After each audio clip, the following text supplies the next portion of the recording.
Hey guys, I'm back now with a update on the truck. Since the last video that I put out, I have the engine is installed. As you can see here. Some of the stuff I didn't record just because I had limited time to come home and work on the truck. And so I didn't really want to spend a lot of time recording.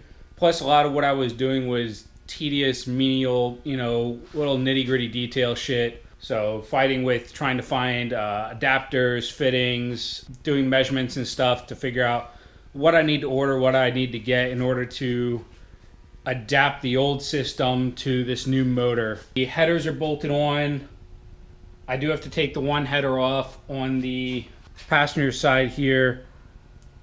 It's bolted on fine to the engine and it clears everything except when it gets down underneath past the axle. It's actually against the front drive shaft. Fuel lines are hooked up. Some of the fittings do need to be tightened down. Next step is to tighten down all the rockers. Have the locks in here. Those have to get tightened down. Locks have to get tightened down. The valve covers, I'm going to end up using some painter's tape, at least on the edges. I'll show you guys, to hold the gaskets to the bottom of these valve covers. So the gaskets stretch on there, but they don't really stay up when you're trying to maneuver it over top of the rockers to squeeze it on there. The transmission is bolted for the most part to the back of the engine. There's a couple more bolts that have to go in. Unfortunately, I just noticed it now, is underneath here is quite a sizable puddle. I'm not sure what's going on, where that's leaking from.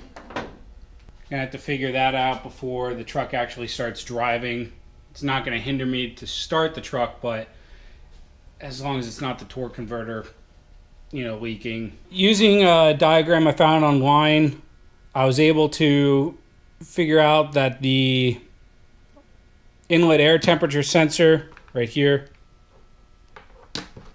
which I spliced into some of the old wire out of the harness that I saved. So this goes in here.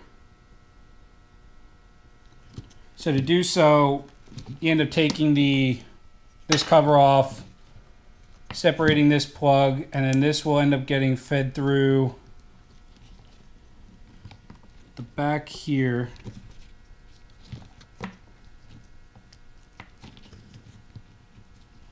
Like so. Ends up going through this green grommet here and then pops up there. Now some of these other pins are getting shifted around, but I'll be fine. So I'm just going to pull the slack out a little bit, and then as I pull this together, I gotta watch some of the wires. They ended up, because it's a big bundle right here, some of the wires tend to get bunched up between this grommet here and this case. So gotta kind of go through, kind of pull some of this stuff through.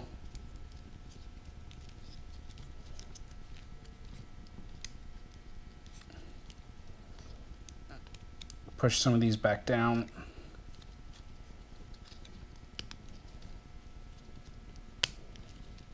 That clicks in. All right.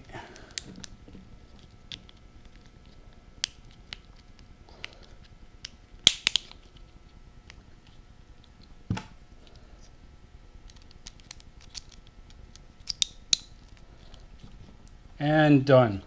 So the inlet air temperature sensor is now repinned into the main plug here. And I have quite a bit of excess wire here. So this is going to go, the harness is going to get reloomed, at least as much as I can with what I have. The second wire here, I was going to repin this in somewhere, but I can't find in any of the diagrams. This is the ground for the inlet temperature sensor. No idea. I don't see any general ground or anything in the diagrams that I found.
So I installed the harness in the engine bay.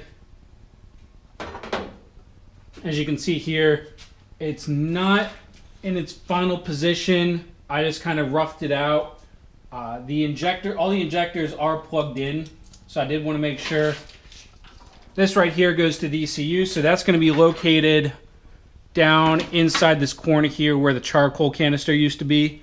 So I might rig up, there's two studs right here, so I might try and rig up a bracket. The fuse box actually sits perfectly, like the angle is perfect to have it sit in the inside of the wheel well there. So like I said, these are all plugged in. I have a bunch more sensors over here. Some of them go to the alternator. A couple of them go to other sensors that are on the sides and behind here.